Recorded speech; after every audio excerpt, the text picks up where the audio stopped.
Say you can't imitate Prince Rambo. Say you can't imitate I said you can't imitate Prince Rambo. You can't imitate.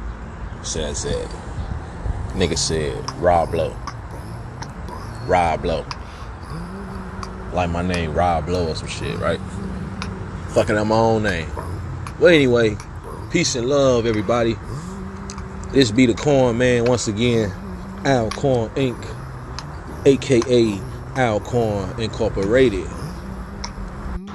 So this particular podcast episode, we're gonna focus on versatility, being versatile, doing your thing, and doing other things at the same time. You feel me? Now, a lot of y'all may only know one way. A lot of us know other ways. That's the beauty of being clever. If you can't be clever, you can't be versatile. So it is clever to be versatile. Believe that.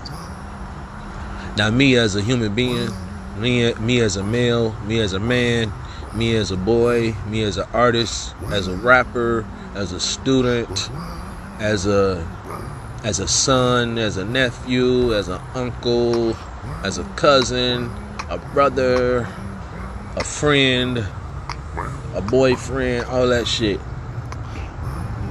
I am never the same, but always Prince Rambo. Always gonna be the same old book dog, regardless of if I go off on a nigga, if I done slapped a nigga, or if I just probably ignored the nigga one day. You know, all of it is me. All of it is what I probably might do in the future. All of it is what I might do tomorrow. Never talking to the same people. Never listening to the same type of music. Never dressed in the same type of clothing. You know what I'm saying? I'm never wearing my hairstyles the same in the past. I don't groom my facial hair the same all the time. You feel me? I don't wear the same colors all the time. I don't smoke the same weed all the time. You dig? That's what it is. Bipolar disorder. Now, a lot of y'all may have caught on to the hashtag bipolar disorder, but that's basically what that represents. It represents me having various locations and residences throughout Chicago, throughout my life. Me having ups and downs in one neighborhood, having ups and downs in another neighborhood. You feel me? All this shit is relative to some type of versatility. Knowing how to operate whenever you're around each situation. Knowing what neighborhood has what gang over here, and knowing when the shift changes when you go to the other neighborhood. You know, so all of that is necessary. All of it. When you're Robert Lee Alcorn III. But if you're not Robert Lee Alcorn III, then you couldn't relate to what the fuck Robert Lee Alcorn III has personally went through or seen. You know? Now, a lot of people tend to tell on themselves because they don't know how to be versatile. They get so caught up in proving themselves to all the niggas that put them on to the street life, to the gang life. You know what I'm saying? They go so hard to prove shit to them niggas to the point where they get to the point. Then they get past the point where they a monster now. Now they doing time. Now they doing stints. But niggas get out of jail, get out of prison, may do a Vlad TV interview or some shit, and don't know when to turn the off switch on or knowing when to turn the motherfucker off. So they get on Vlad and they start telling everything they did, who they did it with. You know what I'm saying? Because they wasn't versatile enough to know to shut the fuck up when you're in front of this guy with this camera and this microphone. that's viewing, that's being broadcasted to a lot of viewers worldwide. So versatility goes hand in hand with doing interviews, all that shit, especially if you're a Chicago rapper. If you're a Chicago rapper, there's no way in hell that you're not a witness or you're not a past criminal. You know what I'm saying? Meaning witness, like you seen some shit, nigga. You been around some shit, nigga. You know some niggas that done did some shit. Even if you stay in the Pilsen area where the Mexicans at, nigga, it's Latin Kings over there. It's gangs everywhere, nigga. In the city of Chicago. It ain't just a South Side thing. It ain't just an O Block thing. You know what I'm saying? It's all West Side, North Side, nigga. It's over East. It's all a big gumbo pot of mixed stuff. So you gotta know where you at, how you wearing your hat, who you hanging with, what type of car you driving. Watch these tinted motherfucking windows. You dig? All of it. All of it should be regarded seriously. Please believe. But me, y'all know me, man. I'm just chill. I'm relaxed. Chillaxed for the most part. You know, I got the mentality of Tupac, but the swagger of Snoop Dogg mixed with the I don't know, man. I say the lyrical ability of Jadakiss mixed with the punchlines of Ludacris, mixed in with the rock star status of Lil Wayne. You know what I'm saying? All of that is Prince Robbo in the way. And that ain't even it either. I'm leaving out Ja Rule too. You know, I'm leaving out a lot of cats. You know, a lot of these cats play a part in Prince Robbo's versatility as a rapper. But please believe I listen to all these cats, and I have listened to all these rappers in the past, and I have idolized these cats. You know what I'm saying? To a point where I would hold these cats to their word, meaning their lyrics, meaning the shit that you went to the studio to waste time and waste your voice recording on wax to send to radio or send to whoever for us to hear and buy at Best Buy or Target or Circuit City or some shit. Nigga, you best to be about that shit. You feel me? You best, you know, it's like, why waste the time if it's not really you, if it's not something that you really about or something that you really want happening in the world. So, you know, some cats only rap for their block. Some cats only rap for their neighborhood. You know, with me, I've did all of it at this point.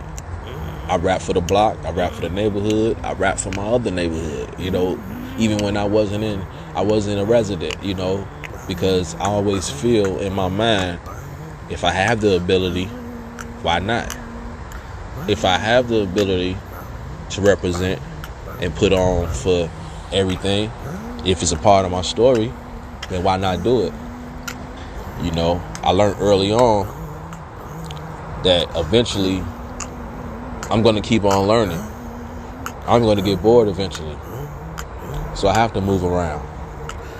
You know, I can't even settle on a rap style. So how can I settle on a female, you know what I'm saying, when I am still a rapper?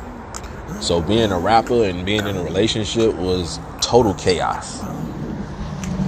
Because as an MC, as a rapper, a performing artist, you're going to go through 1,000,001 things in one motherfucking night. You got to go through getting to the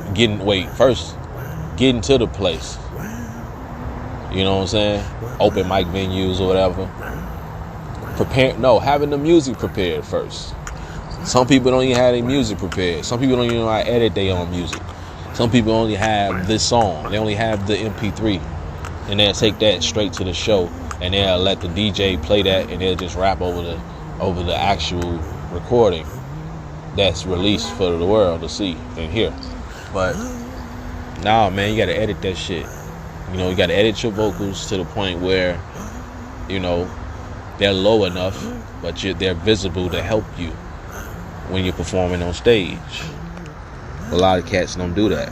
See, me, I learned the game from watching not only my favorite rappers, but watching how my favorite rappers maneuvered as MCs. I was able to witness Tupac perform on stage. You know, I accessed his Live at the House of Blues DVD, one of his last performances, you feel me? And I studied that DVD. It wasn't just him though, it was Dogg Pound, Snoop also. But yeah, man, R.I.P. Machiavelli. You know what I'm saying? One of the biggest rap performers on stage. Shout out to Busta Rhymes. You feel me? Shout out to Lil Wayne. 50 Cent, Tony Ayo now, Ja Rule, DMX, R.I.P. to the dog. You know, all of these cats are big stage performers. KRS-One. You know, I met KRS before. I don't know if I told that story, but yeah, I met the cat. I met the god. I met the legend. You know, all of these legends, and they are legends. I'm not gonna say they're my current idols, but they are legends in this rap thing. You feel me? This thing that has made them millionaires or billionaires or thousandaires, but on the flip side, it's kept a lot of kids like myself out of trouble. It may made us rebels, but it kept us out of trouble. You know what I'm saying? See, me, I wasn't no street nigga. Never was. Tried to be. The image of it. But never went to the streets. Because I didn't even know how to ride the damn school bus. I mean, my bad. CTA bus. I didn't know how to ride the damn CTA bus. Right? So how the fuck could I ever want to be a street nigga if I didn't want to ride the damn bus to be in the streets? Because to hang in the streets where I'm from and where I currently live was totally different. All my life. You feel me? So I was cool. Wherever I lived at is where I lived at. And if ain't nothing going on where I lived at that particular moment, I kept my black ass in the house. Watch TV, watch cartoons, watch movies, do my homework. Running around playing. Shit, I had my own personal basketball rim in my bedroom. You know what I'm saying? I didn't need to be I wasn't street related worth a damn. You feel me? What the streets wasn't for me, and I wasn't for the streets. Even if I decided to even want to do that shit, them niggas who was the guys on the block would never allow that shit. Before I even get to the block, my daddy gonna stop me first, nigga. He gonna be, I don't know where he gonna be. I may be walking outside, there may be nobody outside, but somehow this nigga gonna see me going somewhere I ain't supposed to be going.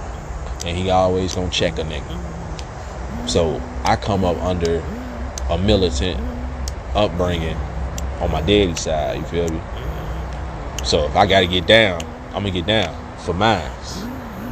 Not for no gang, not for no niggas, not for no crazy chick out here just saying crazy shit just to get you to prove you care about her and all that. Nah, bitch, do you care about me? You know what I'm saying? Like, before all that shit matters, you know, it's about me first. My priorities, my family, my money, my beliefs, my principles, you dig? And all of those things play into the parts of my tattoos, my various songs, my various mixtapes. Because you can pull up any of my mixtapes and you can find a whole bunch of chapters and pages and all type of variations and layers in one mixtape. because I don't record all these songs in one day. So you know how much a nigga can switch up on a nigga in one day. So if I'm recording a whole project, I'm recording 3 songs a day. At one time I was recording 3 songs in one day. And each day, those 3 songs would probably be 3 different type of songs. I remember one session I had, I probably did a song about turning up, kicking it, chilling with some broads. And then the other song was about politics, talking about what's going on in the White House, what's going on with 9/11, you know, who's behind 9/11 and shit like that. And then the third song would probably be some shit about, probably been a love song, might been some sexy shit, might have been some freaky shit, you know. Because like I said, if I have the ability to produce versatility, why not do it? You know, the question is not why, it's why not, you know. So it ain't, I no longer represent MGM, but I represent the question of why be MGM? Why be that when I could be this? This is where it's at. This is where my heart lies. You feel me? I narrow my shit down so much to the point it opens up a whole door of other opportunities at the same time. So that's the beauty of the yin and the yang. That's the beauty of being versatile. That's the beauty of being ugly at the same damn time. Because just as much as a diss song can make you a lot of money, get you a lot of exposure, that diss song can also bring demons. It can also bring enemies. It can also bring TMZ news of your ass getting jumped or motherfuckers busting shots, catching you coming out of White Castle or some shit. You understand? So you gotta be prepared. Be prepared for whatever you put out has a consequence. You could be doing the right thing. You could be doing the good thing, the legal thing. But it's always going to be a response. Always. And sometimes the response may be silence. Sometimes the response may be loud in a motherfucker. But you just got to know it will be a response. And don't be so heartbroken. Don't be so down when you hear an opinion that you don't like. You know what I'm saying? Like, one nigga might say, man, I like your shit, bro. Man, your style, man, I like your style. It's different. It's weird. It's kind of weird, but good weird. And you be like, yeah, you know, I dig that, you know. Then you might hear the chick might comment, be like, you know, I like your song. It's real funny. I like the punchlines and everything. I like, you know, how you said that line about so and so. That really made me laugh or whatever. I like the beat too. Then you might get a relative comment on your shit, be like, yeah, I like that. But man, I don't know, man. It sound like you trying to sing, trying to rap, you trying to be a singer or something on there. I don't know, man. You sound like you was singing on there. And I'm like, bro, you feel me? You get so defensive that you don't acknowledge where this person's mind is. So, like I said, if you have the ability to produce versatility, then why not? So I try to put myself in other people's shoes now. I try to put my mind as if it can be compared to theirs, right? So I no longer react as much online to a bunch of criticism, because it may sound like hate, you know, man, whatever, man, nigga hating Joe. But at the end of the day, that's all opinion. It's your opinion, it's his opinion. It's your opinion on his opinion. You know, it's all perspective. But at the end of the day, it's all motherfucking It's all an opinion, you know. All of it is just how you see it, how you see it. It's the reason why your eyes is on your face and his eyes is on his face, you know. Like, you ain't gonna see everything he sees. You know what I'm saying? He ain't gonna be around the same people you be around. You know, you may have been around some people that he probably never even saw.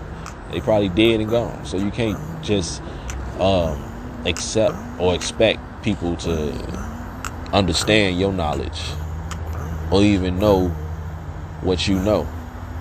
Some people might hear some shit and they just might shut it down. Like, nah, ain't no way that can be possible. I ain't never heard about that. I never even heard that word. But then you might be like, damn, you're not even gonna open your mind to even understand where I'm coming from. So please believe it's the POC. And POC represents positivity only conquers. And it also represents persons of conscience or people of conscience. And that shall be the new podcast with my big bro. Y'all know him as Fat Boy Chronicles.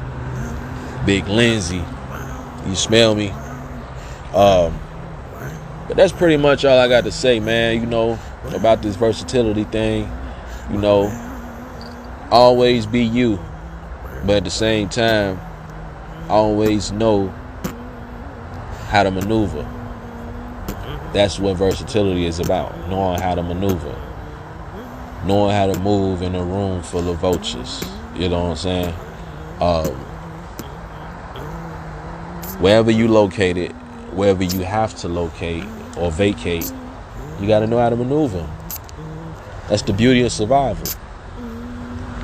You know, I didn't grow up with a silver spoon, but I ain't grow up without a spoon either. We you know what I'm saying? We had good things. You know, we had toys. We had a lot of toys. You dig? We had beautiful Christmases growing up as kids. We were fed. We were full on Thanksgivings, nigga. On both sides of the family. So, you gotta take the good with the bad, man. The yin and the yang. The ups and the downs. The ins and the outs. Please believe. And this B ROBERTLEE. Mr. A. It's the Corn Man Podcast. Peace. YBMGM.